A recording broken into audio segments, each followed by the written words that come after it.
Mga ka-ins-review, may mga gastos ba tayo na hindi inaasahan? Yung bigla ang bayarin na wala sa budget, no? Kaya don't worry kasi may sagot na dyan si Bangko. So ito nga yung Bangko Instacash ko Loan. So ito nga ay fast digital at swak sa mga employed, no? Employed na Pinoy. Kaya kung gusto mong malaman kung paano mag-apply, ano yung mga requirements, at kung legit nga ba ito, stay tuned hanggang dulo. So yan, this is Gia Insta Review again. And today nga alamin natin ang tungkol sa Bangko Instacash ko Loan. So alam naman natin mga ka-Insta Review na minsan kahit gaano tayo ka-budget conscious, may mga gastusin talaga na biglaan na lang talaga na sumusulpot. Biglaang dumarating. Yung emergency hospital bills, tuition ng anak, o kaya may sariling gamit sa bahay na nasira, minsan kailangan ng instant cash. At paano kung wala tayong extra cash, no? Diyan papasok nga itong Instacash ko Loan ng bangko. Isa itong multi-purpose unsecured online personal loan para nga sa mga salaried Filipinos.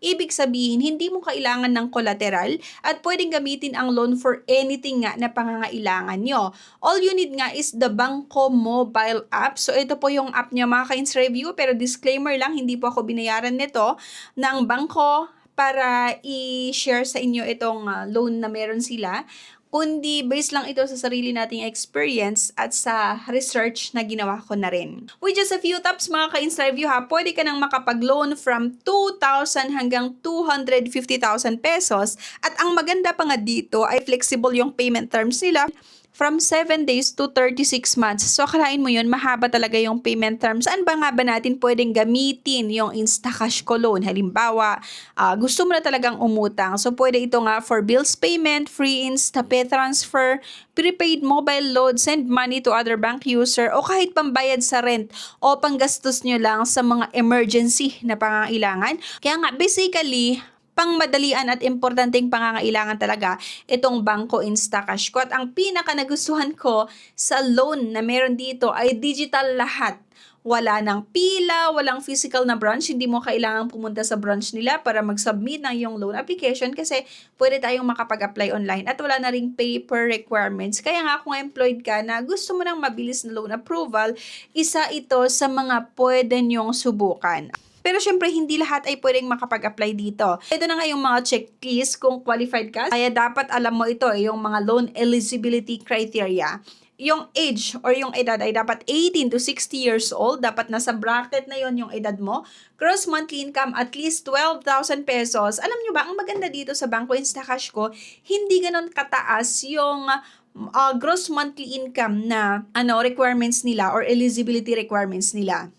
Sa ibang bangko kasi talaga, kailangan sumasahod ka ng 20,000, 25,000, 30,000, 40,000 bago makapag-apply sa kanila.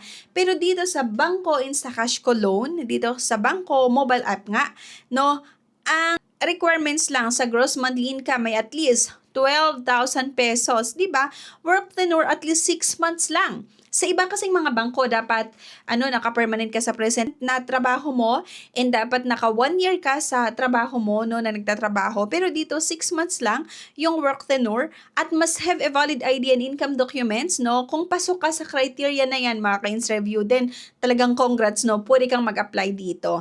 Pero teka, alamin muna natin kung ano-ano nga ba yung mga requirements. Kasi syempre, kailangan nating i-consider din yon. Ano nga ba yung mga requirements na kailangan nating i-submit bago makautang nga dito sa Bangko Instacash ko app, no? Online documents nga lahat, sabi ko kanina or nabanggit ko kanina, lahat ng process ay online talaga. Una, 1 government issued ID.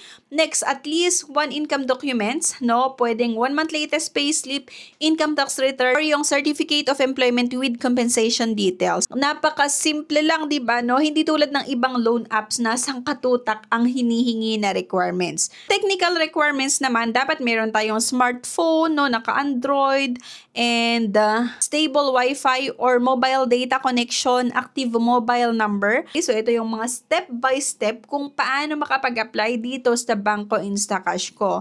Una, kailangan yung pumunta sa Google Play Store at hanapin nyo nga itong Bangko mobile app, either sa Google Play Store nga or sa App Store kasi available din ito sa App Store. Then next, itap nyo yung may nakalagay na apply for a loan. Once natap mo yun, i-fill out mo nga lang yung mga details at kailangan nyo makapag-upload ng isang valid ID at mag-take tayo ng selfie for KYC verification. Then, number 4 nga, create lang tayo ng username, password, syempre yung MPIN. Then, 5, login sa Bangko app gamit ang ginawa mong credentials. Number 6, kumpletuhin lang natin yung application, okay? Fill in natin yung details, mag-upload tayo ng income proof, and syempre, submit nga lang natin. Number 7, mag-antay lang po tayo ng SMS update about your loan result.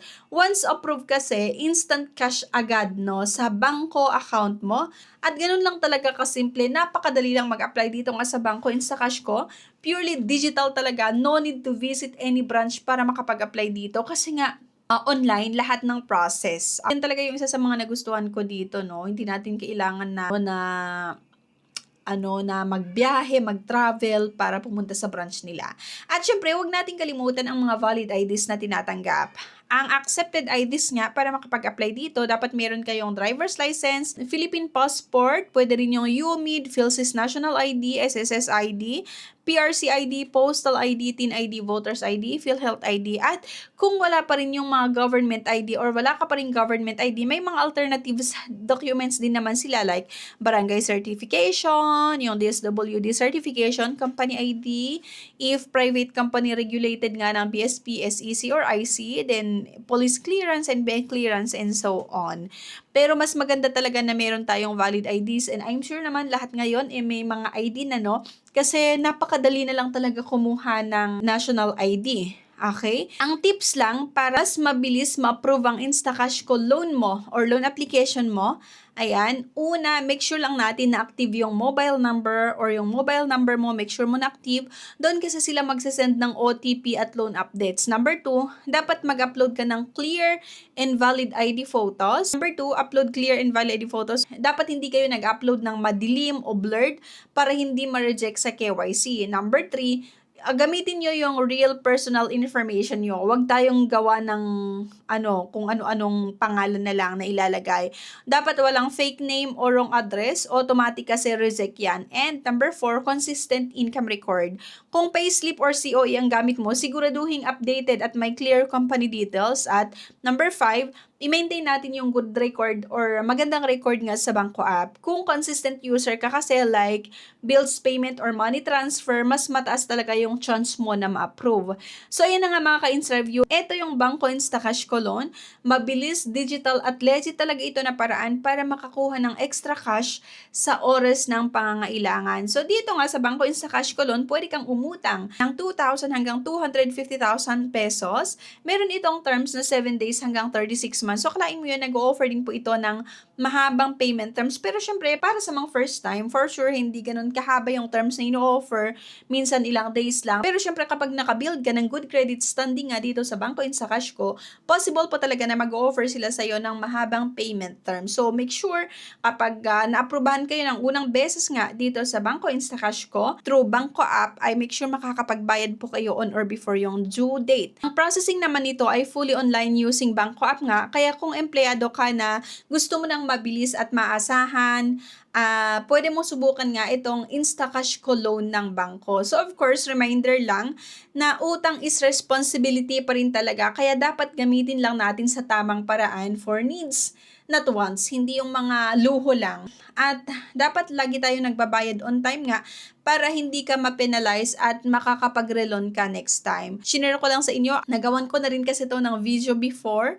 So, shinare ko lang din ulit ngayon dahil nga talagang pasukan na at I'm sure marami sa atin yung naghahanap ng extra saan pa tayo pwedeng mangutang, lalong-lalo kung nagsimula ka or lalong-lalo kung natry mong umutang sa mga kakilala mo, relatives, sa mga kaibigan. Pero sila din ay may pangangailangan, kaya wala kang nautang sa kanila. So, etong Bangko Instacash ko ay isa sa mga pwede nyo i-consider na utangan. Kailangan natin ng extra cash or extra financial support. Pero ayun nga, ito ay utang na kailangang bayaran on time. Okay? Disclaimer nga lang, hindi ako binayaran nito para i-endorse sa inyo or ipakita itong loan na meron sila. So, based nga lang ito sa sarili kong experience at sa pagsasaliksik o research na ginawa natin. So, sana kung nakatulong yung video na to, please don't forget nga to like, share, and subscribe, and click the bell icon dyan sa baba para ma-notify ka sa mga susunod na videos natin. And you can also explore yung iba't ibang mga loan topic nga na nai-upload ko sa video na ito kasi may mga bank loans, mga financing loan, then so on, yung mga legit